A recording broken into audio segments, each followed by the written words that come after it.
Assalamualaikum warahmatullahi wabarakatuh.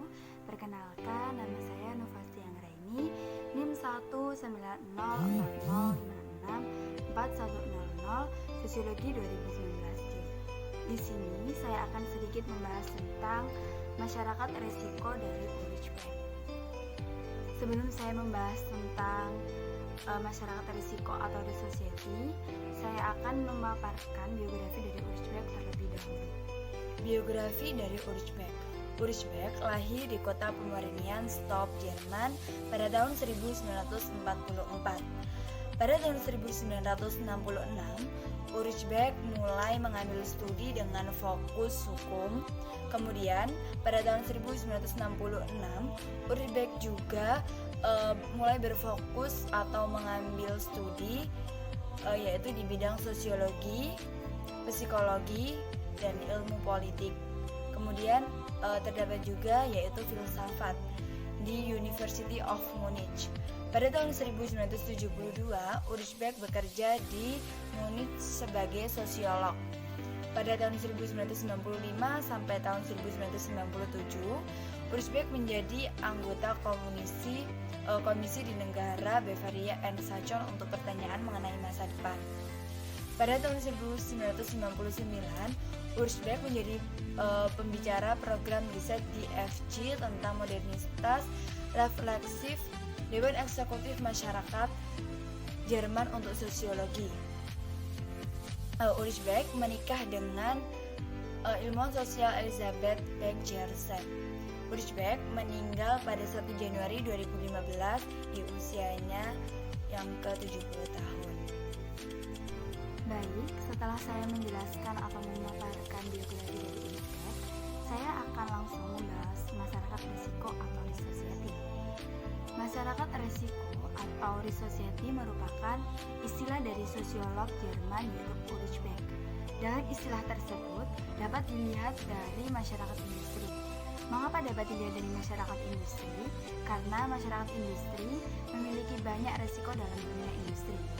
Menurut Ulrich Beck, hal tersebut terjadi karena kita atau masyarakat berada dalam era modern, meskipun dalam bentuk modernitas yang baru.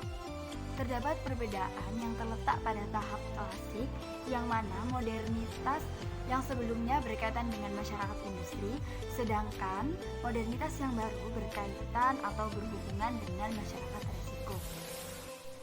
Kemudian, terdapat istilah lagi mengenai masyarakat risiko atau risk society, yaitu suatu istilah yang menunjukkan bahwa perubahan ke kondisi-kondisi baru dalam kehidupan manusia saat ini. Perubahan kondisi pada kehidupan manusia ini melahirkan konsekuensi penting, yaitu di mana konsekuensi tersebut merupakan tuntunan akan kesadaran jika dalam kehidupan manusia yang sekarang lebih didominasi atau diwarnai ketidakmenentuan atau tidak adil. Dan resiko ini sewaktu-waktu dapat mengancam kita atau mengancam masyarakat. Jadi, karakteristik penting dari masyarakat risiko adalah resiko dan cara untuk mengatasi atau usaha meminimalkan atau meminimalisir masalah sentral kehidupan manusia.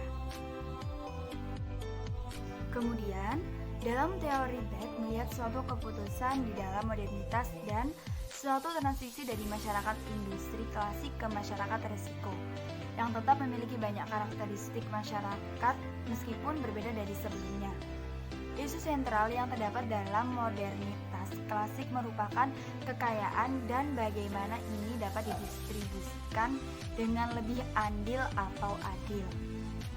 Tetapi, di dalam modernitas yang lebih maju, isu sentral yang terdapat di dalamnya adalah resiko dari bagaimana resiko itu dapat dicegah, diminimalkan, atau disalurkan. Dalam modernitas yang lebih maju, sebuah cita-cita adalah keselamatan. Kemudian, perkembangan teknologi yang semakin canggih mengubah suatu hal menuju modernitas yang mana kemudian berpotensi untuk menghasilkan sebuah resiko. Jika membahas tentang resiko ini terbagi menjadi 3, yaitu resiko fisik ekologi, resiko sosial, dan yang terakhir adalah resiko mental atau psikologi. Kemudian, resiko ini tidak mengenal ruang dan waktu, dan memiliki efek bumerang hingga menimbulkan. Jadi misalnya kita melakukan sesuatu, jadi gini, kegiatan apapun modelnya akan terdapat resiko, baik itu resiko yang membuat kita untung maupun membuat kita rugi. Resiko tersebut akan datang kapan saja, dapat muncul pada saat awal membuat keputusan, atau pada saat di tengah-tengah melakukan sebuah kegiatan, dan bisa jadi resiko itu akan datang pada saat kita di akhir melakukan kegiatan. Oke, baik. Selanjutnya saya akan menjelaskan tentang 3 macam resiko. Yang pertama adalah resiko fisik ekologis. Resiko fisik ekologis adalah kerusakan fisik pada manusia dan lingkungannya, atau resiko yang dihasilkan oleh manusia. Jadi ini resikonya yang berasal dari manusia. Biasanya resiko ini dihasilkan atau diproduksi melalui aneka makanan berupa sayuran, buah-buahan, yang mana dapat menciptakan penyakit yang berbahaya yang disebabkan oleh intervensi proses artifisial kimiawi terhadap proses alam yang melampaui batas. Kemudian yang kedua adalah resiko sosial, yaitu resiko yang menggiring pada rusaknya bangunan dan lingkungan sosial sebagai akibat dari faktor-faktor eksternal kondisi alam, teknologi, industri, resiko fisik kecelakaan, bencana, yang sekaligus menciptakan pula secara bersamaan resiko sosial berupa tumbuhnya aneka penyakit sosial, contohnya ketidakpedulian sesama masyarakat, kemudian kekacauan, indisipliner, egois, dan imoralitas.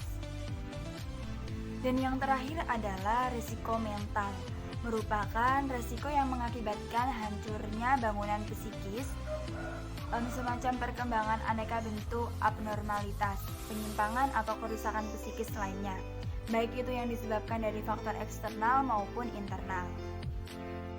Baik, setelah pemaparan yang tadi saya jelaskan, di sini saya akan memberikan contoh dari masalah risiko atau resesi ini.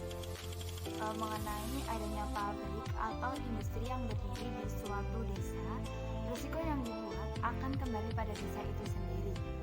Seperti yang sudah dijelaskan oleh Ulrich Beck tahun 2015 dalam bukunya yang berjudul Masyarakat Risiko Menuju Modernitas Baru tentang Efek Bumerang dari Risiko. Jika cepat atau lambat, risiko juga akan mencapai orang-orang yang menghasilkan atau mendapatkan keuntungan darinya. Risiko menampilkan efek bumerang dalam penyebarannya. Bahkan kaum yang kaya dan kuat pun tidak selamat darinya. Kemudian, efek-efek samping risiko menyerang kembali bahkan di pusat-pusat produksi mereka. Beck menjelaskan mengenai efek bumerang, yaitu agen-agen modernisasi itu sendiri tertangkap secara tegas di dalam pusaran air bahaya-bahaya yang mereka lepaskan dan yang menguntungkan mereka. Maka dari itu sangat perlu dilakukan tindakan-tindakan untuk menangani resiko-risiko. Jika dikatakan bahwa modernitas pada tahap klasik yang menjadi cita-cita adalah kekayaan, maka pada modernitas tingkat lebih maju cita-citanya adalah keselamatan. Bagaimana resiko itu dapat dicegah, diminimalkan, atau disalurkan. Meskipun modernisasi yang lebih maju menghasilkan resiko-resiko, tetapi modernitas juga menghasilkan refleksivitas. Beck juga memberikan alasan untuk pentingnya reflektivitas. Jadi, indikasi resiko yang akan diterima oleh desa tersebut adalah terjadinya pencemaran air, pencemaran pada udara, pencemaran pada daratan. Kemudian indikasi resiko pada pencemaran air ditunjukkan dengan perubahan kualitas air bersih yang digunakan untuk konsumsi sehari-hari masyarakat desa yang terdapat industri. Akibat dari air limbah yang masuk ke tanah, dan mencemari air bersih di desa tersebut. Sedangkan untuk indikasi risiko pada pencemaran udara ditunjukkan dengan adanya bau busuk yang menyengat dan mengganggu pernapasan masyarakat desa tersebut.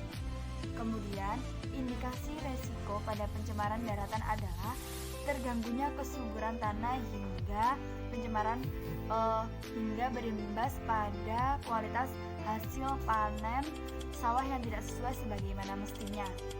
Selain itu, erosi tanah menjadi indikasi risiko industri batik yang selanjutnya karena buangan air limbah yang mengalir pada tanah cukup besar.